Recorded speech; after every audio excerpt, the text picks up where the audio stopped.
story is called The Walkin Fish. The summer my daddy turned 9. He got to do quite a few things for the very first time. He boarded a train in Atlanta and rode it all by himself back home to Columbus, Georgia, where he was born.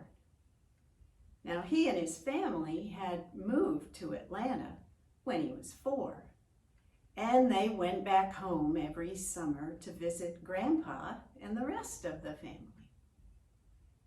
This year, my daddy was old enough to make the trip by himself.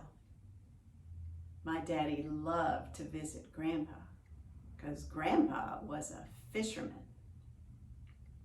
Well, Grandpa was at the station to meet my daddy, and they only stopped at home long enough to put on their fishing clothes. And then they headed for the river, and they paddled out to one of Grandpa's favorite fishing holes. They baited their hooks, and then they threw their lines in. Grandpa out one side of the boat, my daddy out the other side of the boat, and there they sat in that dappled silence, watching the place where the fishing line entered the water. They sat there a while, and then suddenly, wham! Something hit my daddy's line. Well, he jerked the pole back to set the hook, and then he began to reel in that big river catfish.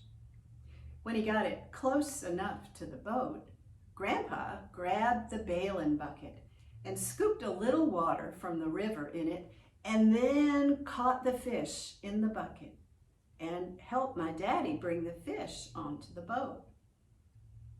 Now, Grandpa handed the bailing bucket with the fish in it to my daddy, and he put the bucket in between his knees.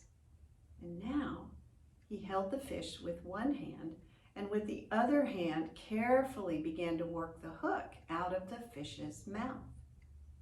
As he worked, he looked down at the fish, and he saw, to his amazement, that the fish was looking back at him. Grandpa, look at this. This fish is looking at me. Well, old timer, you're right, said Grandpa.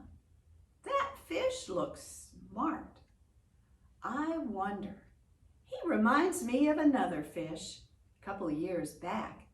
Your Uncle Jack caught a fish that looked a lot like this. Turned out that fish was real smart. Your Uncle Jack taught him some tricks.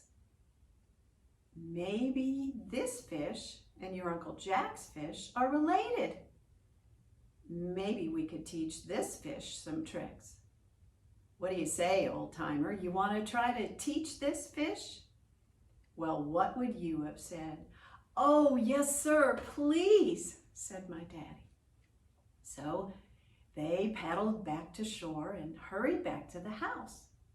When they got there, they took the fish in his bucket out to the back porch. And then Grandpa gently poured that fish into the big rain barrel on the porch that caught the runoff whenever it rained. Now that barrel was full to the brim, and that fish swam down and down to the bottom of the barrel, and then he swam back up to the surface again. And he rolled a little over on his side, and he waved a fin at them, and then he swam back down into the water. Well, that night, when Grandpa figured the fish was asleep, he snuck back out on the porch, and he took a bucket and he scooped a bucket full of water out of that barrel and threw it away. He poured it out on the garden. Well, he did that every night, and the level of the water in the rain barrel sank lower and lower and lower, until one morning, about a week later, when they came out to the barrel the next morning, to give the fish his breakfast of cornbread crumbs, they saw that he was swimming in just a little bit of water at the bottom and breathing through the air. He'd gotten used to so little water. "I think this fish is ready for his training," said Grandpa. So they scooped the fish out of the rain barrel and they took him out to the backyard. Now, in the summers in Georgia, the dew falls so thick on the grass that all you have to do is think about crossing your yard in your tennis shoes, and those tennis shoes will be soaked in a flash. Well, Grandpa went out with the fish in the bucket out to the middle of the backyard, and he poured him out onto the grass where the dew was so thick. Then Grandpa came back and he sat back down on the bottom step of the back porch. And then he leaned over and he began to call that fish. "Here, fish, come on, fish." He was clapping his hands and snapping his fingers and whistling. "Come on, fish, that's a good fish. Oh, good fish, come on, attaboy." And there was enough dew on the grass for that fish to wiggle and squirm. He pushed with his tail and his fins until he reached Grandpa. Well, Grandpa patted him on the head and praised him. "Oh, what a good fish. That's a good fish. Good fish." Well, they worked with him for some time until the sun got so high that it was starting to dry up the dew. So then they scooped him back into the bucket and poured him back into the barrel. Well, they worked with that fish, teaching him how to come, how to roll over, how to play dead. And he was smart. He learned fast. Well, they worked with him for some days, and then my daddy realized that the next week he was signed up to go to Boy Scout camp. Well, he'd been looking forward to going to Boy Scout camp for years. This year he was old enough, but now all of a sudden he wasn't sure he wanted to go. So he thought, maybe I won't go. Because if I go to Boy Scout camp, I'll have to leave my fish behind, and I don't want to do that. But my daddy had signed up for Boy Scout camp, so he packed his things, and Grandpa took him to the bus stop. My daddy climbed on the bus, and he rode off to Boy Scout camp. Well, it turned out to be a wonderful week. He learned so many things. He learned to paddle a canoe straight across the lake. He learned life saving. He learned how to make leather jewelry. He learned how to shoot a bow and arrow without wanging his arm with the string. And he learned how to start a fire with just a couple of sticks. He had a wonderful week. But when he climbed back on that bus to come back to Grandpa's, he was glad, because now he'd get to see his fish again. And when he got off the bus, who do you think was waiting for him at the bus stop? Well, there was Grandpa, of course, and standing right next to him, there was the fish. He was standing up on his tail and balancing with his fins. Well, the rest of that summer, they did everything with that fish. They took him everywhere. They took him for walks. They took him hiking. They took him shopping. They even took him fishing. Yep. They made him a little fishing pole. Now, he couldn't bait the hook. They had to do that for him. But he went fishing with them. He even caught a couple little fish. Well, one day, toward the end of the summer, they were out fishing. Grandpa had his line out one side of the boat, and my daddy had his line out the other side of the boat. And the fish had his line out in the water too. and they were sitting in that dappled silence, watching the place where the fishing line entered the river. When suddenly, splash! There was a big noise, and Grandpa and my daddy turned back around to see what was happening. "Where's the fish? He's gone. Oh no! He's caught such a big fish that the fish has pulled him back into the river. He can't breathe in the water anymore. He'll drown."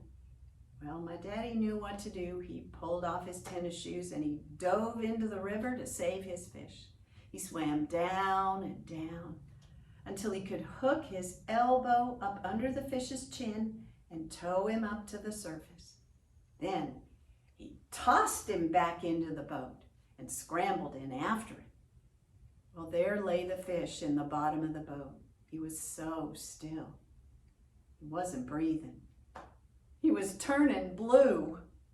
And so Grandpa bent down and gave that fish mouth to gill resuscitation.